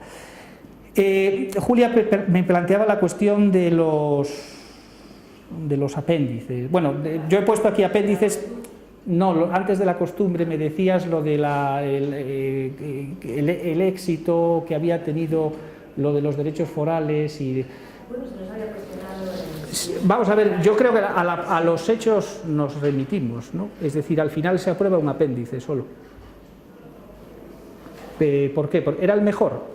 No necesariamente, era un apéndice muy bueno, ¿no? Pero bueno, pues fueron... No olvidemos que, bueno, como ha dicho Marta, es un país que hay que estatalizar y es un país muy complicado este. Y entonces, bueno, pues ¿de qué dependió lo de Aragón? Pues se cuenta que depende de un tal Isabal que estuvo ahí dando la matraca hasta que finalmente se aprobó. Y a otros territorios, pues no lo tuvieron. Las cosas que suceden en este país, al final las explicaciones pues son las más sencillas, ¿no? Y el papel de la costumbre, vamos a ver, yo esto lo relaciono porque al final el debate sobre el derecho foral gallego, como os lo decía, es un debate a tres bandas utilizando tres artículos del Código Civil, ¿no? Y por lo tanto viendo dónde podemos depositar ese derecho foral. Si el derecho foral gallego, que era el riesgo precisamente de equipararlo a las instituciones del Código, lo subsumes en el Código, entonces se le aplica el 1976 y se acabó el problema. Es decir, el efecto derogatorio afecta también a Galicia. Si lo conseguimos colocar en el artículo 12 es cuando se produce la salvación de ese derecho foral gallego y por lo menos ganamos tiempo para ver qué es lo que sucede. Y siempre con el límite del artículo 5, porque el artículo 5 es importante, no olvidemos que el Código Civil no tiene aplicación preferente salvo en el título preliminar, en las disposiciones relativas a los efectos de las leyes y de los estatutos y en la cuestión referida a las formas del matrimonio. Es decir, el Código Civil fracasa, sí, pero al final en cierta manera triunfa porque se reserva para sí un depósito importante que es el título preliminar, que tiene un valor cuasi constitucional, ¿no? Más en 1934. No he visto, sí he leído los debates sobre el código y sobre el papel de la costumbre y muy enfrentados, es decir, los dos mundos están chocando. Está chocando el mundo del código y está chocando el mundo de la costumbre. Es decir, lo que encontramos después jurisprudencialmente con Altamira y compañía, ¿no? Es decir, que el código no sirve para nada, aquí lo verdaderamente relevante es la costumbre y todo tiene costumbre y al final el código queda vaciado y queda despojado de contenido, ¿no? En relación a lo que me planteaba Laura, yo hay dos cosas que curiosamente la codificación se concluye, al menos formalmente con la aprobación de un código, yo digo que paradójicamente con el apoyo de dos corrientes que no eran precisamente favorables a la codificación. Es decir, la codificación se hace al final con el apoyo inexcusable de los argumentos de la escuela histórica. Es decir, al final esto que he contado son los argumentos de Savigny, es decir, vamos a hacer el derecho, pero antes investiguemos cuál es ese derecho. Entonces, primero investigamos y tal, y luego ya haremos el código, ¿no? Y entonces esto es lo que se plantea. Es decir, es historicismo en última instancia lo que se lleva a la práctica. Y lo otro, el krausismo, tiene una importancia, sobre todo porque al final el krausismo, con el organicismo, el espiritualismo, etcétera, que tiene, no deja de ser también un abanderado de la costumbre, también, en cierta forma, ¿no? El respeto pues, a la vida de los pueblos que no se pueden corsetar, etcétera, etcétera, pues tiene también una gran proyección, ¿no? Y sobre todo, pues en esta serie de ismos, evidentemente el papel relevante lo va a tener el regionalismo primero y luego el nacionalismo, que es el que está impulsando todas estas cuestiones. Y bueno, termino con los apuntes de Marta. Estoy totalmente de acuerdo con la cuestión de la territorialidad. Es decir, ese es el... Sí, pero esto ya lo reconocen ellos mismos. Es decir, este Ripollés y Baranda, que es un tío muy interesante, un catedrático aragonés, decía que lo que se hace es una confederación jurídica. Es decir, el sistema del civil español es una confederación. Es decir, un código central y luego una serie de apéndices, luego compilaciones, ahora ya leyes de derecho foral o códigos como en Cataluña, que son códigos civiles, lo que tienen. Ese es el sistema, que es el reflejo pues, de la organización territorial que está debajo de eso, ¿no? Que es al final pues, una organización confederal, casi. Sí, confederal. Es decir, el modelo... Pero no por vocación, sino por mal hecha. No, mal hecha, no, también por vocación. Hay un famoso, no sé si conoces, Marta, hay un famoso discurso de la reina regente, de María Cristina, con exaltación del modelo austrohúngaro. Todavía. Y... Para justificar, ¿no? No, pues para explicar lo que podía hacerse en España. Es decir, al final eso tan cacareado del centralismo liberal es mentira totalmente. Es decir, o sea, vivimos todo el 19 con Navarra por un lado, con las provincias vascas por otro, hasta 1876. Y con lo demás ahí, de aquella manera, ¿no? Entonces es un problema de estatalización. Yo lo digo de una manera más sencilla. Es que yo creo que en el 19 no hay Estado, hay administración. Hay gobernadores provinciales. Bueno, hay gobernadores, administraciones. Sí. Hay gobernadores provinciales. El relato que has hecho, ¿no? de cómo se elabora el código, revela que realmente hacen lo que pueden, no se lo pueden hacer. No. Ir a los espacios, hacerlo. Sí, a los propios espacios políticos y que... No. Bueno, aquí lo hacen también y curiosamente siguen el mismo esquema. Es decir, el código lo hace la comisión de códigos, que es una comisión técnica también. Es decir, son juristas, no son políticos, ¿no? El código y todo lo demás, ¿no? Etcétera. Pero bueno, que esa es el problema de articulación. Entonces, sobre esa base, pues no se puede hacer nada, ¿no? Lo que lo dicen ellos, ¿no? Yo lo digo un poco más hasta qué punto nosotros no lo introducimos en el relato, digamos, es decir, los historiadores cuando hablamos de ello no lo introducimos. Eso es lo que... Y reproducimos algo continuamente, no lo digo por ti, lo digo por todos nosotros, y cuando es lógico, cuando hablas del fracaso de la codificación civil, entonces vas a hablar del fracaso de otras cosas, ¿no? Pero lo del huevo y la gallina, ¿no? Como que es la nación y el Estado, el Estado o el código, la administración, que naturalmente que son todos procesos convergentes y no el resultado es, pero que si nos esforzamos en ver qué es lo que pondrías antes, aunque esté muy ligado, yo pondría primero el tema territorial, más territorial, de control del territorio y de administración del territorio a través de aparatos de gobierno y aparatos de justicia. Si no tienes un aparato de justicia, no vale para nada. No vale para nada tener un código. No vale. Eso es lo que digo, y entonces, bueno, eso es, me parece que es muy simple. Y una cosa también, y digo que en el relato nuestro muchas veces no aparece, ¿no? Cuando hablas de la codificación, pues no aparece y muchas veces dices, bueno, yo no entiendo por qué estos señores decían no sé qué y demás. Es que ¿cuál era la forma de saber si un juez, yo que sé, aplicaba incluso el Código Civil? Es que el sistema de recursos, de responsabilidad, etcétera, ¿no? Sí. Si tú haces un análisis de los que son jueces y magistrados, pues tú lo sabes tú mejor que nadie, muchas veces un señor que en los años 50, en los años 60 le mandan a ser juez en un pueblo y dice que no va porque hace mucho frío, hace mucho calor y lo sirve el delegado de aguas. O sea, el problema del suplente en la Mala Justicia no es de ahora. No, es la formación, tampoco la propia universidad, no nos olvidemos. Es decir, que bueno, yo he tenido la oportunidad de leer mucho manual y mucho texto de la época. Es tremendo, sí, por eso. O sea, el Benito Gutiérrez, por ejemplo. Yo salvo a Sánchez Román. Yo creo que Sánchez Román es lo mejor que se hace, pero es que lo demás es... Bueno, y Gómez de la Serna. Gómez de la Serna, pero todo, Cirilo Álvarez, Bravo y tal, son es decir, y tenían que estudiar esto, pero no se enteraban de nada. El Benito Gutiérrez, como me dijo a mí Carlos Petit, dijo, lo mejor es que no hubiese salido de la Guardia Civil. Me parece que era Guardia Civil. Entonces, este tenía que haberse quedado en el cuerpo y ser general y prosperar, pero no escribir, porque tal. Al final es todo se retroalimenta, ¿no? Y claro, el problema que es el problema que planteabas tú, es decir, es el juez de un remoto pueblo que tiene un fuero juzgo, ¿qué hace? Pues hace lo que puede. Sí, pero fíjate, si uno estudia, por ejemplo, historia de Cuba, te das cuenta que, lo dice Varela y tal, pero te das cuenta que la estatalización de Cuba es muchísimo más rápida y muchísimo más fuerte que la de la península.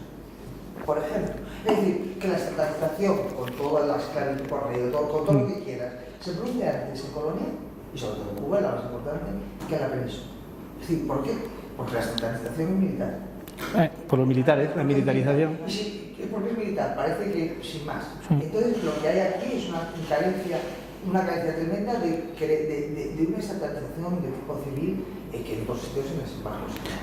Una cosa más que te tenía que comentar, que ha salido sobre el clausismo, etc. Todo esto, pero claro, es que en la España del final de la restauración, del final del 19, de los últimos años de la restauración, claro, el derecho se rompe también, digamos, el campo de la ciencia jurídica, como también se ha roto en otros sitios, se rompe, pero aquí no nos salen, por decirlo así, muchos politólogos, lo que nos salen son sociólogos, sí, antropólogos, etnólogos, sí. Que si cuando los lees, a mí me pasa, los leo no de seguido porque me aburren mucho, son muy pesados, ¿no? A mí me parece muy horrendo. Altamira es muy pesado. Altamira es muy pesado. Azcárate es muy pesado. Costa, bueno, pero Costa mejor, sí, pero pesadito, sí. Que es curioso y que todo ese pensamiento es una pregunta, es que la calificación, normalmente decimos que son los, entre comillas, los progres, los avanzados del siglo, pero es una cosa un poco... A mí los nazis me ha parecido muy problemático y tenía una pulsión fascista ahí importante, ¿no? Y hoy creo que toda esta cosa de las comarcas, de los no sé qué, es que luego acaban de los comunitarismos, acaban desembocando en un término muy complejo que es el término raza. ¿Verdad? Todos. Acaban desembocando en la raza. Y es una cosa... Me acabo de acordar, os voy a leer una cosa, precisamente a propósito de Cuba, una tesis que encontré, que se titula Situación del derecho foral español después de la publicación del Código Civil vigente, Universidad Literaria de La Habana. Tesis para optar al grado de doctor en la Facultad de Derecho, leída y sostenida por don Francisco Gutiérrez y Fernández, ¿no? A propósito de lo que tú dices, Marta, a propósito de esa estatalidad conseguida, es del año 1894. Dice, 6 legislaciones hacían de nuestro derecho la imagen del caos, ¿no? Y dice lo siguiente, el derecho foral reducido a sus más estrechos límites acabará por sufrir nuevas modificaciones que relegarán para siempre al olvido a un régimen condenado por la ciencia y la opinión nacional. Sencillos sí, pero de trascendental alcance son los preceptos legales que dejamos invocados. Estas disposiciones forman la vanguardia de otras posteriores que harán desaparecer para siempre un régimen ya agonizante. Navarros, vizcaínos, aragoneses, catalanes y mallorquines están íntimamente convencidos de las necesidades imperiosas de la ciencia jurídica y de la utilidad que reportaría la unidad legal, pero les duele hacer una confesión que traería por resultado la pérdida de multitud de privilegios y el quebrantamiento de las instituciones que las amparan. Mas no importa, las legislaciones sufren modificaciones que las desfiguran y hasta varían totalmente conforme van adelantando los pueblos. El régimen foral lleva en sí los gérmenes de su destrucción y está herido de muerte por los dardos de la ciencia. Quiera Dios que pronto asistamos a los funerales. Vaya, bien. te puedes decir, porque mira. Sí, no, este es como el que le dijo a los Beatles que no servían, ¿no? Una cosa parecida, ¿no? Bueno, pues yo creo que ya... No sé si me he dejado... Bueno, lo que contaba Marta, lo de la delimitación de lo civil, bueno, ahí... Es difícil, sí, es difícil. Sí, es difícil, pero bueno, lo que contaba yo, pues ya en Nóvgorod Sabel o Fernández de la Hoz, que esos se dicen por ahí que son proyectos de código, eso no tiene nada ni de proyecto ni de código, ¿no? Pero desde Cambronero yo creo que la cosa ya se ajusta. Y el proyecto de Cambronero, que empieza, yo creo que en el último año de Fernando VII, en 1833, no es tan distante en el tiempo del de Garelli, son 12 años, y ha cambiado ya la percepción de lo civil, ¿no? Eso es... Sí, pero otra vez lo mismo. Sí. ¿Tú no crees que la terminación de lo civil va a venir dada por la ampliación de lo público? Yo estoy convencido. Puede ser. Lo que no Sí. quede dentro de lo público es lo que es civil, y no al revés. Es que verlo de una manera u otra nos escribe. No, pero tiene, yo sí. Porque si tú dices. No, por eso, claro. En 1800 has dicho, sí que sabía lo que era mercantil, sí que. Claro, pero lo civil, a lo mejor puedes decir en 1804, yo sé lo que es lo civil, lo que dice la moral, Sí. familia, sociedad, ¿no? Porque tengo una tradición Sí. y lo he metido en un libro, ¿no? Pero yo estoy convencida que el elemento civil, en definitiva, la famosa, si es que todo tiene que ver con la cosa esta de Estado y sociedad, ¿no? Es decir, que creemos que sabemos lo que es Estado y sociedad, y eso, si lo ves en términos genéticos, las cosas cambian mucho. Es decir, si intentas realmente ver cuál es el espacio de la sociedad y el espacio del Estado, otra vez puedes decir qué es lo que hay primero, qué es lo que es primero. ¿Qué es primero? ¿La determinación del derecho de propiedad o la inscripción registrada? ¿Qué sería primero? ¿Claro? ¿Qué sería? ¿El artículo del código o la inscripción? Yo creo que la inscripción. La inscripción. El registro de hipotecarios, Pero alguien te quiere decir que tú puedes hacer un código definiendo la propiedad y luego después hacer la inscripción. Pero claro, lo que es el derecho de propiedad en España Es la inscripción al final. Sí. es la inscripción. No, bueno, claro, a lo mejor, claro, el problema es que nos hemos, o sea, la historia de la codificación civil la hemos hecho exclusivamente buscando proyectos de código civil y la clave a lo mejor es, primero, centrarnos en el código de 1888 como si fuese, 89, como si fuese la única cosa relevante, cuando detrás hay toda una labor de desbroce, ¿no?, del antiguo régimen. Y tirando por elevación, claro, a lo mejor la codificación civil se hace, pues, por lo menos definiendo en un primer instante el espacio público, ¿no?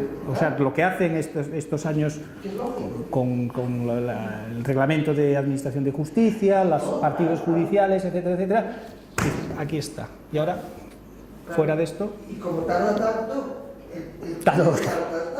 Claro. Sí. Y eso lo decía Valiente, como se lo he citado, como no se hace el código, se va a las leyes especiales y no sé qué. Pues eso mismo. Es decir, ¿cómo tú vas a poner el código si no tienes deslindado ni siquiera el primer bien que es la tierra? O sea, desde la mitad del... No sé qué decía algún notario de estos, que la mitad de los campos estaban sin deslindar. Es decir, no, el tema de los Sí. eso debe ser Todo fraccionado. una cosa tremenda, ¿no? Entonces, claro, primero se hacen propietarios y luego se definen, una vez que son propietarios se define lo que es la propiedad, pero no al revés, no es la definición la que determina el propietario. Y a mí me parece que eso, que teóricamente todo el mundo lo puede suscribir, luego empiezas a leer cosas y no está tan claro. No está tan claro, porque el derecho a la propiedad, siempre, coges cualquier libro. De hecho, la revolución burguesa, que tú lo has citado ahí, es más individualismo posesorio, lo que decimos siempre, y muchas veces sabemos lo que queremos decir, ¿no? Y bueno, el individualismo, ¿no? El individuo propietario. Pero ¿cómo se constituye el individuo propietario? ¿Porque lo eres? ¿O porque has conseguido registrar una serie de derechos que no eran de propiedad, tener una inscripción y que te den a cambio un título que es nuevo? Entonces, eso es lo que te constituye como individuo propietario, no la idea de que eres un individuo propietario.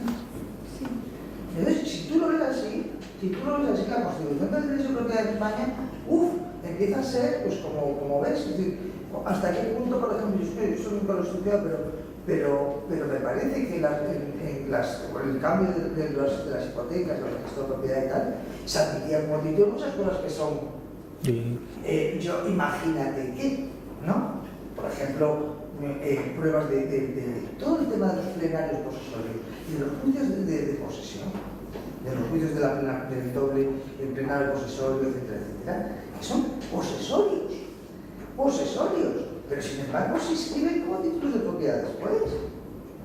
O sea, es que eso es como hasta qué punto el elemento, digamos, imaginario de que está dentro de la Constitución de muchas sociedades. Es decir, yo resulta que es el típico caso de todos los jurisdiccionales. Claro.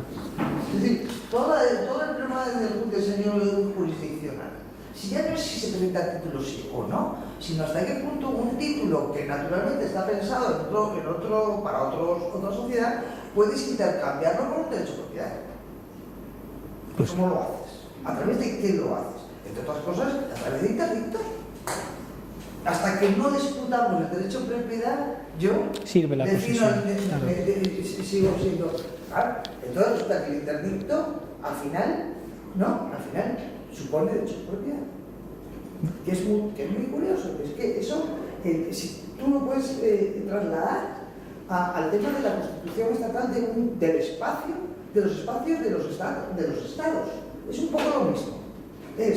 Yo tenía un título que era que yo pasaba por aquí y de repente es derecho histórico y por aquí viene la línea de mi estado. El uti sidetis. Los uti Sí. Los uti sidetis, pero ¿qué es exactamente lo mismo? Además, uti sidetis. O sea, uti sidetis es nombre de un interdicto. Entonces, ¿cómo se puede utilizar el nombre de un interdicto? De un interdicto asociarlo a la propiedad. Para asociarlo a la propiedad, entre comillas, digamos, a la determinación de un espacio estatal. Y ahí el derecho juega, bueno, y la imaginación del jurista juega un papel brutal, ¿no? De legitimación, ¿no? Sí. De legitimación y de todo. Pero yo creo que en pequeño, es lo mismo para el derecho público. Es lo mismo. Es decir, la conversión de situaciones, de diferentes situaciones posesorias, llamaríamos, previas, o de utilización, etc. La clave para el individuo liberal, la clave es el registro, no el código. La prueba. Sí, el papel. Pero la prueba aquí es constitutiva, no es prueba de algo. No, es constitutiva. El papel. Si lo ves así, te cambia un poco la perspectiva. Sí. Creo. Sí, en Brasil las sesmarías terminan cuando entra la ley hipotecaria que crea el registro público, sino hasta entonces no puedes terminar, están allí los juristas hablando, propiedad absoluta, pero como propiedad absoluta, no tienes la escritura, es todo vago, situaciones posesorias con amparo posesorio, las situaciones más variadas y una propiedad completamente ilimitada, es decir, no se puede definir, no se sabe dónde termina, dónde acaba. Y por eso yo creo que era Clavero que decía que una de las causas de que García Goyena no vaya adelante es que en ese esquema que has descrito, Marta, tan confuso, tan de posesión, propiedad, interdictos, etcétera, el jurista está muy cómodo. Claro, Hombre, porque es su campo. es su campo. O sea, es sembrar la confusión. Y entonces, lo que ofrecía el código era todo lo contrario, era simplificación absoluta de la propiedad, de las facultades del propietario, etc. Claro, eso afecta, por elevación afecta a esos propietarios, pero evidentemente afecta a los propios juristas que pues, se les acaba el chollo. Acaba el chollo. Porque los causistas desconfían del individualismo. Sí. Bueno, muchas gracias. No, gracias.